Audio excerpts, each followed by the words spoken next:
தந்தி தொலைக்காட்சி நேயர்களுக்கு வணக்கம். நல்லதை சொல்வோம், நல்லதை செய்வோம், நல்லதே நடக்கும்.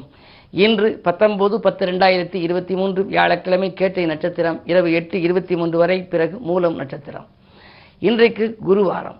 குருவை வழிபட வேண்டும். குருவருடும் திருவருடும் துணை அப்படின்னு சில பேர் எழுதுவாங்க.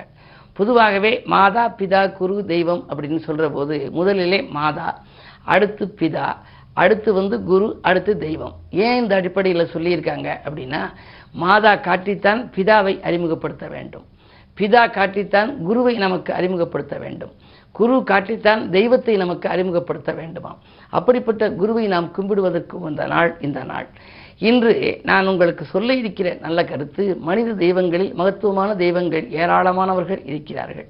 பொதுவாக 63 நாயன்மார்களை வழிபட்டாலே நமக்கு அந்த மனித தெய்வ வழிபாடுகள் பலன் கொடுக்கும். காரணம், நாமெல்லாம் இறைவனை தேடி செல்கின்றோம். ஆனால் இறைவனை தேடி அவர்கள் இல்லங்களுக்கு சோதித்து பிறகு சாதனைகள் நிகழ்த்தி இருக்கிறார்கள். அப்படிப்பட்ட 63 வழிபாடுகளைப் போல ஒரு மிகப்பெரிய மகான் மலைவரப்பாடியவர் ஒருவர் கீழச்சிவல்பட்டி என்ற ஊரிலே, அதாவது சிவகங்கை மாவட்டம் திருப்பத்தூருக்கு அருகில் இருக்கக்கூடிய கீழச்சிவல்பட்டியில் சுமார் 300 ஆண்டுகளுக்கு முன்னால் வாழ்ந்திருக்கின்றார்.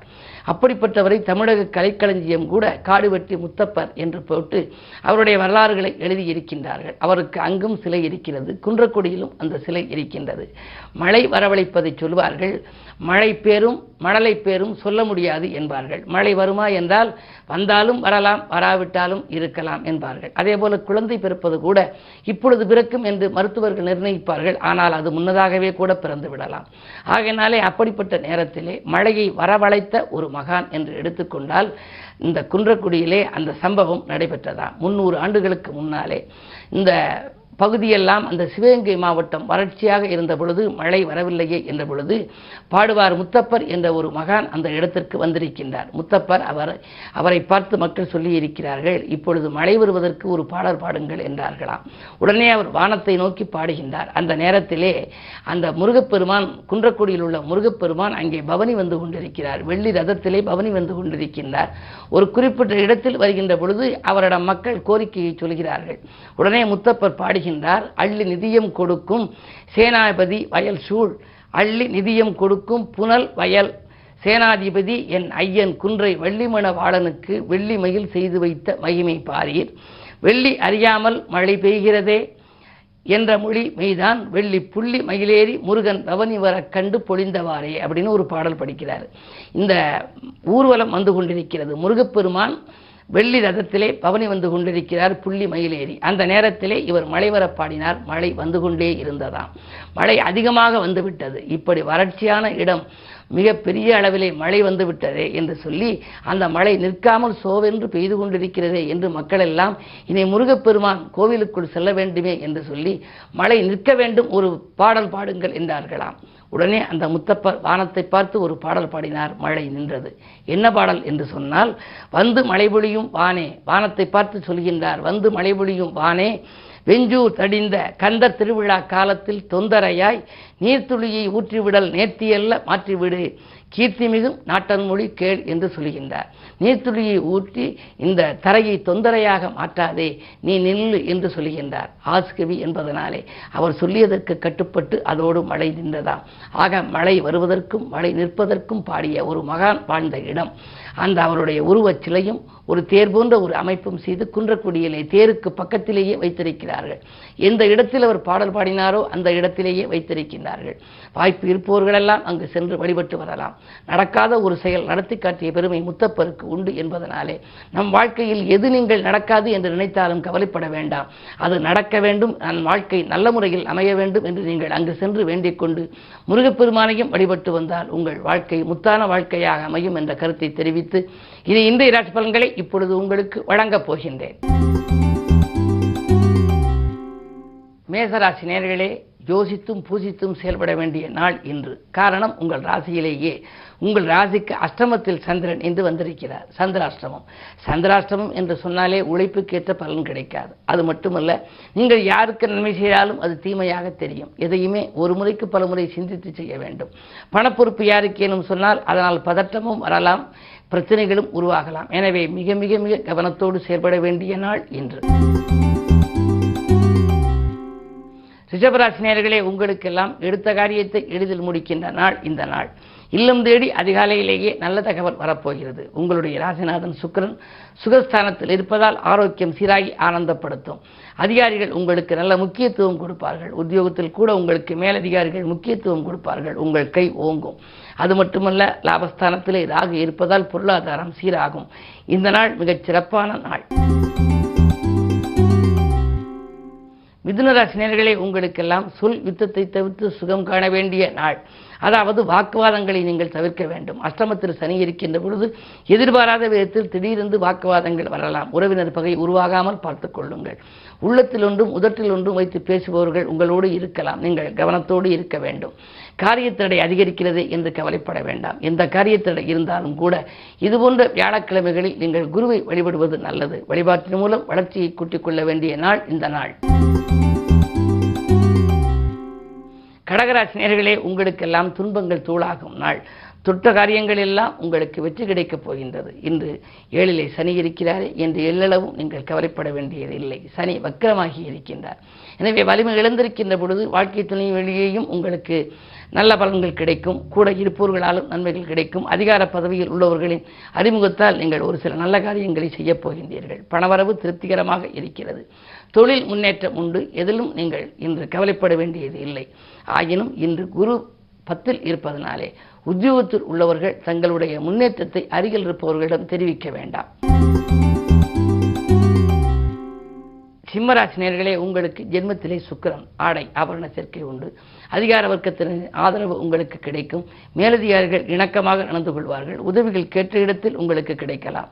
அஷ்டமத்தில் ராகு இருக்கிறாரே என்று நீங்கள் நினைக்கலாம். அதன் விளைவாக இடமாற்றங்கள், உத்தியோக மாற்றங்கள், வீடு மாற்றங்கள் ஒரு சிலருக்கு உருவாகலாம். குடியிருக்கும் வீட்டால் ஒரு சிலருக்கு பிரச்சனைகள் ஏற்படத்தான் செய்யும். என்றாலும் கூட நீங்கள் வீடு மாறிக்கொள்வதற்கான முயற்சிகளை நீங்கள் ஏற்பாடு செய்தால் இன்று உங்களுக்கு நல்ல தகவல் கிடைக்கும். இன்று இனிய நாளாக அமைய குரு பகவானை நீங்கள் கும்பிடுவது நல்லது. கன்னிராசி நேயர்களே, ஜென்மத்தில் கேது. ஆன்மீக நாட்டம் உங்களுக்கு அதிகரிக்கும். புத்துணர்ச்சியோடு செயல்பட்டு புதுமை படைக்கப் போகின்றீர்கள். திட்டமிட்ட காரியங்கள் சிறப்பாக நடைபெற வேண்டுமானால் குரு பார்வை உங்களுக்கு தேவை. உங்கள் ராசியை குரு பார்க்கவில்லை என்றாலும் கூட 2ஆம் இடத்தை குரு பார்க்கின்றார். விரையாதிபதி சூரியன் 2ல் இருக்கின்றார். எனவே விரயத்திற்கேற்ற வருமானம் உங்களுக்கு வந்து கொண்டே இருக்கும். எந்த காரியத்தை நீங்கள் செய்ய நினைத்தாலும் பணத்தை வைத்துக்கொண்டு காரியத்தை செய்ய இயலாது. காரியத்தை தொடங்கிவிட்டால் காசு பண புழக்கம் தானாகவே வந்துவிடும். இட விற்பனையின் மூலம் வரவேண்டிய பாக்கிகள் வசூலாகலாம். எனவே இந்த நாள் உங்களுக்கு ஒரு இனிய நாளாகவே உங்களுக்கு அமையும். இன்று மேலும் இனிய நாளாக அமைய விநாயகப் பெருமானை வழிபடுவது உகந்தது. துலாம் ராசி நேயர்களே, உங்களுக்கெல்லாம் ராசியிலேயே சூரியன் நீச்சம். லாபாதிபதி நீச்சம் பெறுகிற பொழுது பொருளாதாரத்தில் கொஞ்சம் தடைகள் வரலாம். யாருக்கேனும் பண பொறுப்புகள் சொல்லி வாங்கி கொடுக்க வேண்டாம். அது மட்டுமல்ல, உங்களுக்கு வரவேண்டிய பாக்கியில் வசூலாவதில் கூட தடைகள் இருக்கலாம். பொது வாழ்வில் இருப்பவர்களுக்கு திடீரென பொறுப்புகள் மாற்றப்படும். உத்தியோகத்தில் உள்ளவர்கள் மேலதிகாரிகளின் கெடுபிடிக்கு ஆளாக நேரிடும். மிக மிக நீங்கள் கவனத்தோடு செயல்பட வேண்டும். குரு பார்வை இருப்பதனாலே இன்று மாலை நேரத்துக்கு மேல் உங்களுக்கு மகிழ்ச்சி கொஞ்சம் அதிகரிக்கலாம். விருச்சிக ராசி நேயர்களே, உங்களுக்கெல்லாம் ராசியிலேயே சந்திரன் இருக்கின்றார். உங்கள் ராசிக்கு 12ல் ராஜநாதன் செவ்வாய் இருக்கின்றார். எனவே விரயங்கள் உங்களுக்கு அதிகமாகத்தான் இருக்கும். இருந்தாலும் நீங்கள் சுப செலவுகளாக செய்ய முற்படுவது நல்லது. சாமர்த்தியமாக பேசி எதையும் சமாளிக்கும் ஆற்றல் உங்களுக்கு உண்டு.